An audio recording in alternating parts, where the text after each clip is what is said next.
about what the myths were about, and it wasn't until I went to Egypt the first time that I discovered the Coptic religion, which Right. is what was introduced by the Holy Family during the time of their exodus into Egypt around the first century BC. Um, and then I discovered that in 2010, when I went back, I went up and down the Nile for 2 weeks, walking the path of the Holy Family, and then discovering all the holy sites, the places where they hid from Herod and its secret police. And then I discovered a lot of things about myself and how it kind of gave me a clearer path about who I was and where I was Yes. going. And so I used to go and visit a lot of monasteries, Greek Okay. monasteries, Mount Athos in Greece, St. Anthony's, where monasticism began in the second century, and then I went to St. Catherine's Monastery, crossing the Sinai Desert into where the Mount Moses was, and then I climbed the mountain. And when I got to the top of that mountain, I realized there was something very spiritual that I was not really looking at. I know I did metaphysics and I did my meditations, but as Right. far as the faith was concerned, it wasn't until I took that route and took time to sit and embrace that energy that was there, rather than just being a tourist and walking through. Right. Correct. And so, I went to St. George's Church in ancient Cairo, met some wonderful monks there. So I love being with monks, and I'm interested in their very almost the way they concentrate mainly in prayer every day of their lives. Yes. So that Yeah. also influenced my work as an actor because it helped me understand my core, my Okay. center, Right. which I then brought the characters. Even though sometimes the characters were diabolical, I still had to reach that part of my center. Excuse me. Even though I was acting the part, it was something I was easily able to shake off once I got and finished the part that day. So, it's been a long voyage. I mean, I love to go even to when I went to Paris. I went to the great church at what do you call it? The one that burnt in Paris. Oh yeah. I'm trying to. Yeah, I'm trying to think too. It I was don't the. forget. How could I even forget that? But I remember sitting in there and the smell of candles, the Oh sense of history. yes. And that's what I get when I went, because when I went to St. Anthony's Monastery, It was we, Notre Dame. Notre Dame, thank you. Yes. When I Yes. went Yes. to the monastery in St. Anthony's, where it all began, the monk and I hit it off very well because he kind of said something about me. And I sat across from him at a 6th century table. And then he suddenly said to me, I want to show you something special. And then he opened the curtains. And then behind the curtains were all these magnificent icons that were painted in the 8th century. Wow. So in many ways, I always felt that something about me changed when I came back home. Okay. And so to write this story, I was a pilgrim, Yeah. like many that have gone to those holy lands. And from that, I decided what made myself and my curiosity continue was the fact that there was more to understand and more to explore. So I'm going back to Egypt next year, and I want to go back to St. Anthony's. There's something very special about that monastery. Maybe because it was the beginning of monasticism, and maybe because the monk and I had a connection. And I just, they're always curious about the Westerner that comes to discover what their history is about. And Yes. so, Right.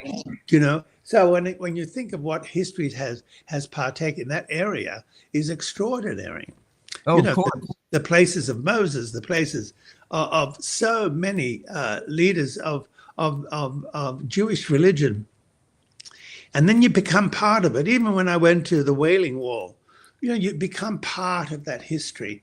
And for me, it fulfills me, and I come back richer, and it makes me feel better about what I'm doing in my work. It does, yeah. And the thing about that is too is you plant your feet right there where they planted their feet, and you get that same feeling that is that fills them up as well. And you're able to have that yourself, and to be able to glean that, and also to even incorporate that into your acting is very marvelous. I think that you're able to actually to convey that and bring that along. And that's probably something that sometimes people don't necessarily know that maybe that you've done, but it looks like looking at your biography, it looks like you've done many types of things. And this looks like something here that is such a passion of yours as well, that it can definitely help to inspire you, but also it can enrich your life as well, to be able to inspire others. And that's something that I think even as an actor, it's something that you're wanting in life to be able to do. Is that correct? Yes. Right. You do become an example. I mean, that's one of the things I found when I was younger, looking for a mentor, and what I learned from him and her. And one was a director, the other one was my spiritual counselor. And I spent 12 years with her 3 times a week, where we had prayer and we meditated, and she would always cleanse my aura with the way she would work with me. I like that. And so as I got older, then you become an example of those who realize your foundation of your convictions is solid. And like my nephews in Australia, when they were in their early 20s, I brought them over to America to see the country and what I had explored in my life here. What was interesting, I had a big birthday last year, and my nephew, who had become quite wealthy and successful, said to me, "It was because of what you did that made me realize what I can achieve as well." Wow. Maybe not the same way, but differently. And then I realized the influence we can have with positive thought, positive contributions to society. And then my other niece, who's a lawyer, the other day when I was given performance of the week on the show on daytime, and she said, "But don't you understand? The reason why I knew I was capable of being a lawyer was because when you would come home every time, there was an inspiration. There was something you brought into the house that was so different to everybody else. And that was a success mechanism, a happy mechanism." Right. And that's wonderful. That's wonderful when that happens. Yes. And now I've got kind of a different question for you, because that you have been to the pyramids of Egypt. I've heard that they could be. What do you think about that? I'm sorry, the question cut out. What was your question? Yeah. What do you think about the pyramids being power supplies, or having to do with power? Well, if I've walked around those pyramids. You can't climb them, that's illegal. But I've seen them. I mean, I've been to Egypt now 14 times. So the fact that they have been of influence to so many people around the world, but there's also a lot of myths. But I think the Egyptians were far ahead of what we are today when it came to understanding the cycle of life. I think they understood the stars, the mechanism of astrology, and I think the way the pyramids were built were also connected to astrology and astronomy. Yes. And they give off an incredible amount of energies. I know people who make miniature pyramids and put them over themselves, and because they give it that particular shape gives a certain energy. Like when you look in Turkey, in which was Constantinople, Istanbul, the church of Saint Sophia is built as an octagonal shape. And why, with all the major earthquakes they've had in Turkey, has that building not collapsed?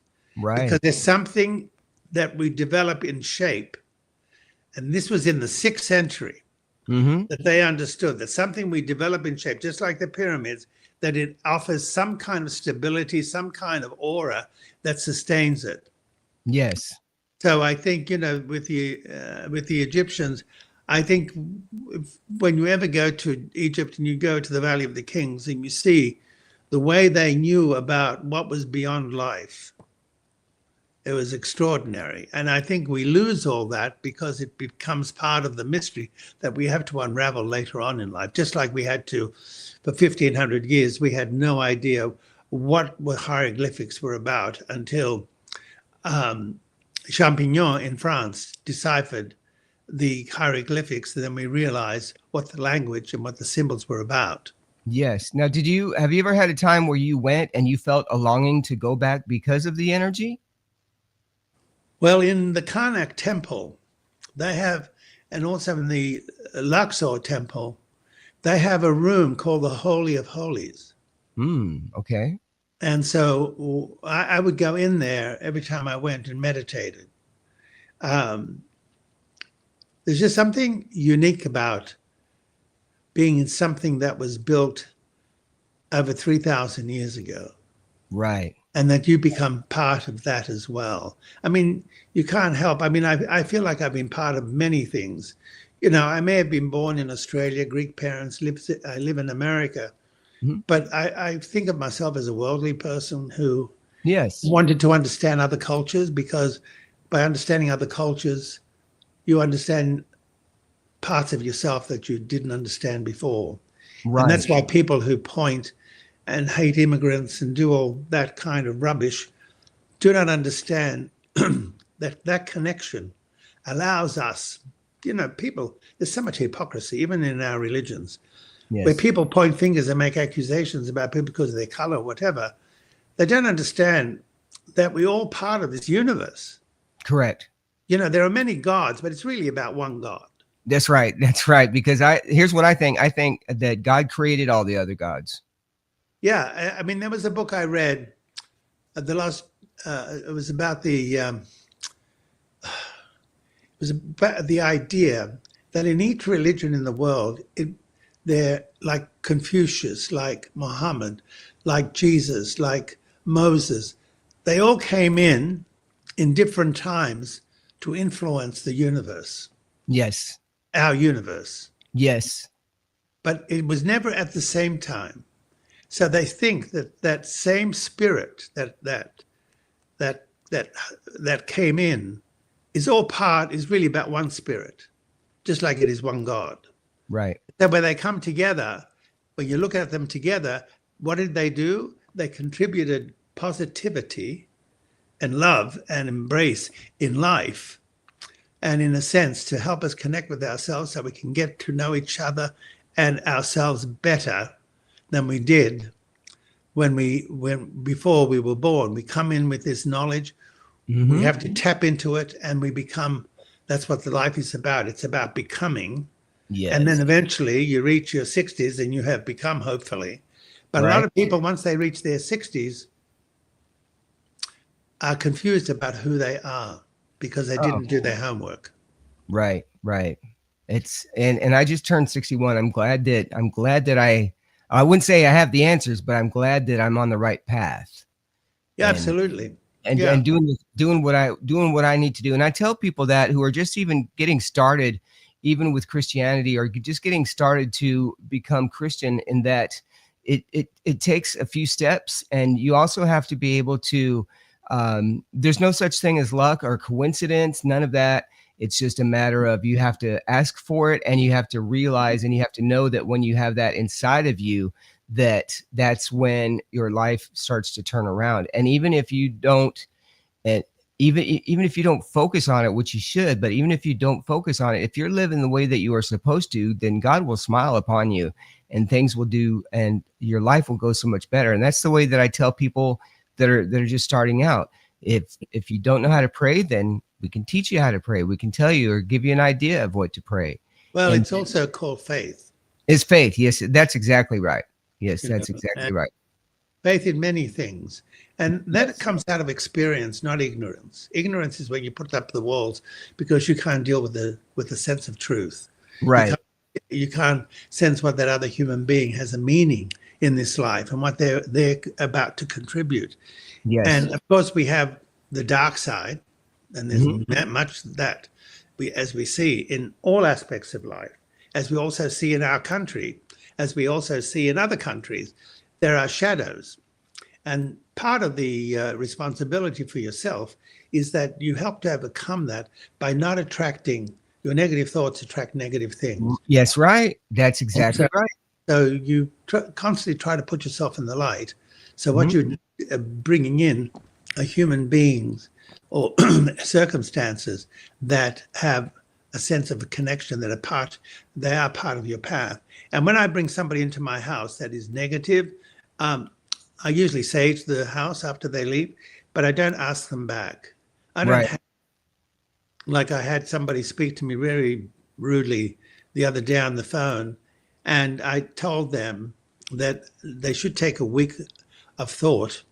And when they find out and realize that their ego is tripping them and their alcohol is tripping them, that work it out yourself. And then when you have worked that out, call me, because I'm not interested in your anger or your anger through your ego because you're afraid to look at yourself. Yes, that's exactly right. That's exactly right. I've been in situations where there's been all kinds of hurt, hate, and darkness, and then as soon as you get all of that out, then it starts to become better. But that's exactly right, and it can eat upon itself. It can fester. It can get bad, and I think that you did the right thing by getting it nipped at the bud just right away. Yeah. And that's a good thing. And sometimes people don't realize that, and it but when they start seeing how things change, then life does get to be better. So now tell me about your podcast, The Great Escape, and how many of these do you have, or what all have you got going on? I started the podcast because I did so much research in the 20 years I was studying acting. I was also studying history. What I came across was the discovery of the treasures of Troy, which I went through 60,000 documents in Athens. Wow. I enjoyed doing that because in many ways, I was fulfilling something about myself. I always wanted to be an archaeologist, not an actor. I still wish I had been an archaeologist. But anyway, the fate took me elsewhere. But this particular, this is the Lost Treasures. It was an extraordinary story, and where I had to go in order to walk the path of that history. So my podcasts are not about reading books and history. It was about walking the path of all these places, having sat in those ruins, and out of those ruins, I started to have knowledge, intuition. So when I did the Christ story, I wanted to always know, because when we look at Christmas, it's always a postcard. Yeah. Or it's decoration. And I wanted to find out, who were the wise men? Where did they come from? There you go. I think that way too. Yes. Yeah. What was their purpose, really? They were the astronomers, astrologers of the king's court of Phraates in Saba in northern Persia. And the three of them, Melchior, especially, I took an interest in because he had a sense of intuition the other two may not have had as clearly. And so I decided to take, because they were the first great pilgrimage in history, the three wise men. Yes. And where they had to prepare to go with a caravan of soldiers, and they had to cross the deserts of the Gobi Desert, the southern part of the Saudi Arabian desert, and then come to a place in Syria, and then make a left turn and get down. So it took them a few months to take this journey. Right. But in order to prepare the journey, they had to also be smart enough not to travel in those summer months, because that would have been deadly.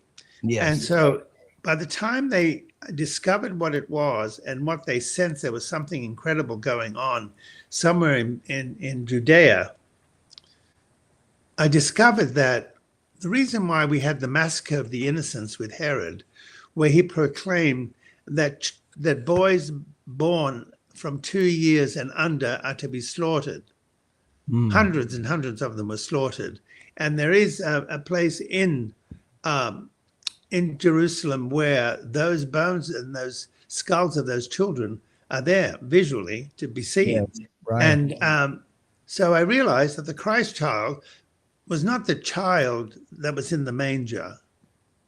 The time had passed. So by the time the wise men came with their gifts, he was already 2 years old. Right.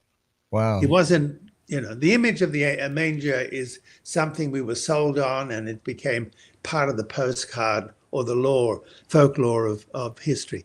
But I found that to be interesting. And then discovering about Herod and the positive things he had done, but also because he was a very sickly man and how he was basically insane, and how those stories came together. And then having the three wise men going through between these two, Phraatasis in Persia and Herod, that they made this route between the two of them and slowly made their way to Jerusalem to find the Christ, and then realized and found out through their dream interpretations that Herod was going to have them slaughtered as well, because they didn't report to him to tell them where the Christ was. And so when they went, their escape was to go into a different direction. The Holy Family were warned by the angels that came to Joseph, and that's where they went into that area of Egypt, that along the Nile and inland, and spent 4.5 years escaping. Wow. And what did they take with them? Well, that's why the myrrh, the frankincense, and the gold. What were all those things about? Right. Why were those specific gifts? Because the wise men, through astrology and astronomy, interpreted that these were the things that the Holy Family would need in order to survive the escape. So I think they foretold, they knew about this. And so that's how they were able to survive, and the miracles that took place in Egypt. And that's why when I went to some of these Christian churches, it was kind of interesting to hear it in an Arabic language. But what remained was the expression on the people's faces, and also the sounds, because if you don't understand the language, sure, the sound also is interpretive. And so when I went through all those places, I went to where the miracles took place, where the young boy who got, more than one boy, but got out of their wheelchairs and were able to walk. Wow. So they contributed a lot of history. So when you go to ancient Cairo, in those Coptic churches, majority of them have icons that are really about the Holy Family on their donkey and going up and down the Nile to escape. So I had to think, for the first miracle, how old was the Christ child when he had his first miracle? Right. And so I visited a place called the Church of the Palm. Why? Because when the Holy Family visited this particular spot, a cave, part of a rock from the mountain came down, and the Christ child put his hand up and stopped it from hitting his mother and father. And what happened was his hand was imprinted on that rock, and that's why they call it the Church of the Palm. Okay. And so I spent time in there with a monk. That was just wonderful. But every July, thousands of people flocked to that church for blessings and to commemorate and that was because it was created by Helena, who was a Christian believer in the 3rd century from Constantinople. She was Constantine's mother, and she became one of the first pilgrims to go to the Holy Land. Wow, that's incredible. Well, Thaao, it's been great that you've joined me today. I really appreciate hearing all of your fantastic stories. What's the best way for people to be able to contact you or to be able to hear some more of your stories? They can listen to the podcast. I'm really very proud of that story. Yes. The first is the introduction, and how I took that journey and all the obstacles that came my way. And then I created part 1 and part 2 of the story of the Holy Family's escape. And because no one's really talked about it in life, I decided it would be a good way to understand further, because we only know as the Christ child. We don't know the years in between and the crucifixion. So that's why I did it. So you can do it on Spotify. Okay. You go on Amazon. And so I ask your audience to take a chance and to listen to some beautiful stories. Yes. And some beautiful history that I discovered along the way. Yes. Well, thank you so much for joining us today. And it's so great to be able to hear all the different stories and be able to get the truth from them and to be able to glean that and to be able to present that along for those of us who are unable to do that. So thank you so much, sir. And thank you. And once again, I enjoyed watching you back in the 80s and back then, and it was great. And just I really appreciate your time. And Jill and TJ are just amazing people too. And yes, they are. They're wonderful. I just want to just give a shout out to Nashville Entertainment Weekly Records and thank you so much. And I'm going to give you your day back and thank you for honoring me to let me interview you, sir. Thank you. All right. And you have a good day. All right. And thank you so much. And I'll talk to you later. Have a good one. Bye-bye. Okay. Ooh, all right. That was fantastic. And